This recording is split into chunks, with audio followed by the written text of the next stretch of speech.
G'day, my name's Simon Ellis. I'm a livestock and pasture consultant working through the high rainfall areas of South Australia. Today we're going to look at how to set the feed requirements and the rations for your sheep once they've been put into containment areas over a dry summer.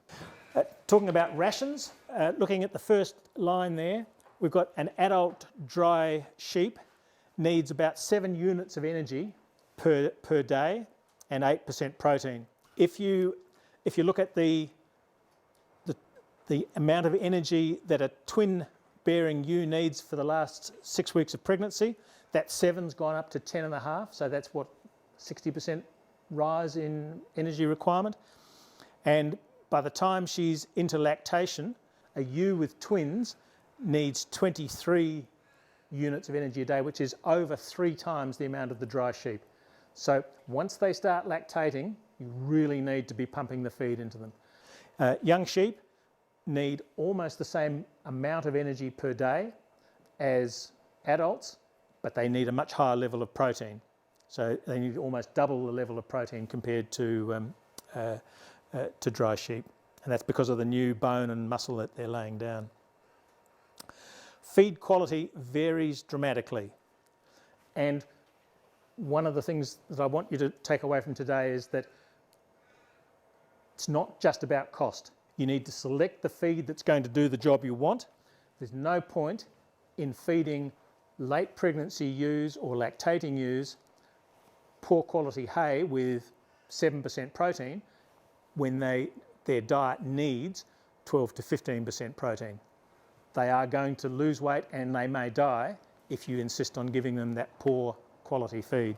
Okay, so first of all, just looking at the dry matter, most grains and hay is around somewhere between, 85 and 90% dry matter, so there's 10 to 15% water. However, when you look at, for example, silage, that's only 30%, 35% to 50% dry matter. So it's, you actually have, if the composition was the same, you'd have to feed twice as much of the silage just because most of it's water. So you really need to know how much water is in the product that you're going to feed. The next thing is the energy level, and you can see there that the energy level of barley is about 13 units of energy, oats 10. Now 10, 13 doesn't seem like a huge difference, but it's actually, what's that, 30%, isn't it?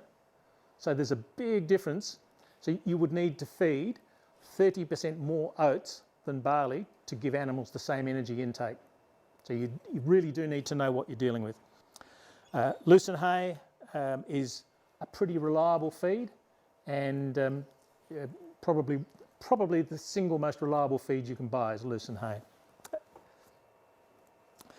Protein, barley has about 11% protein, which is fine for ewes in either dry or an early to mid pregnancy. But once you start getting up to late pregnancy lactation, the protein probably won't be enough. Oats tend to be quite low in protein, so fine for adults, but if you're going to feed oats to young sheep or late pregnancy ewes, you need to add a high protein source as well, and that's where the lupins can be really good, or beans. Pasture hay, good quality pasture hay can be 18 to 20% protein.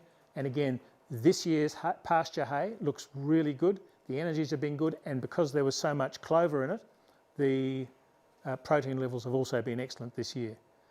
But hay that was made last year tended to be quite low in protein. So you need to know what you're dealing with. Lucerne is also, because it's a legume crop, is also of good quality. Cereal hay can be just as good as pasture hay on the energy front, but tends to be significantly lower on the protein front because there's no clover in it. So sometimes you can buy oat and vetch hay, which will be quite close to pasture hay because it's got the vetch, which is a legume, in it to boost up the protein. But cereal hay on its own tends to be okay for energy, can also be variable too, the same as pasture hay, but tends to be lower on protein.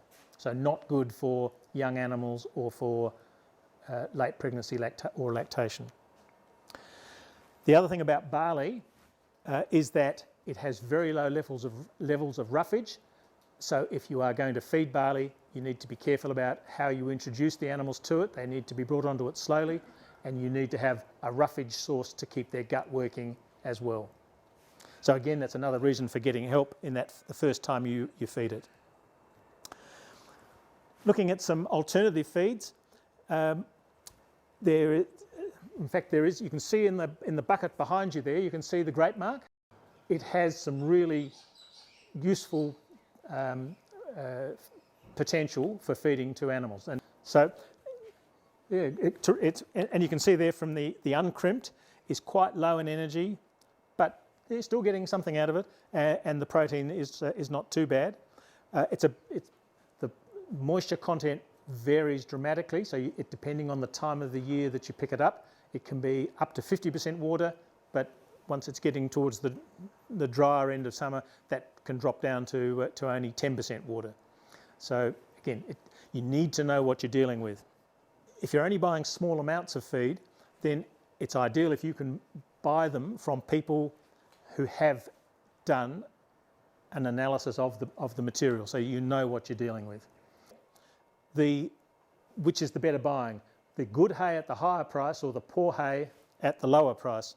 So if you buy good hay, I don't know, and don't worry too much, but if we say that good hay at the moment is $250 a tonne landed, and maybe it's more, maybe it's less, but for this argument, that makes it 25 cents per kilogram. If it's got 9.5 megajoules of energy in it as fed, so that's with the moisture in, then it's going to cost you 2.6 cents per unit of energy to buy. If you've got poor hay at $220 per tonne landed, but it only has got 7 units of energy, that's actually costing you 3.1 cents per unit of energy. So that makes it 20% cheaper to buy the more expensive feed. So, you know, and there's nothing magic in that, and you can plug in your own numbers to decide which is the best value feed to buy. And you don't have to be comparing hay. You can put barley in there, you can put grape mark, anything you like. But you do need to know the composition of the feed before you can make those calculations. As I've talked about, some feeds don't have enough protein, so it doesn't matter how much you allow them to have, there just isn't enough protein to meet their dietary needs. So in that situation, you will need to add high protein feeds like lupins or lucerne hay.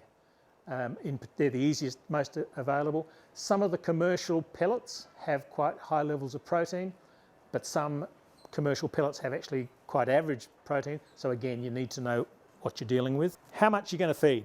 So first of all, let's think about the protein, and is there going to be enough protein in the diet to meet the needs? So you may need to mix feeds together.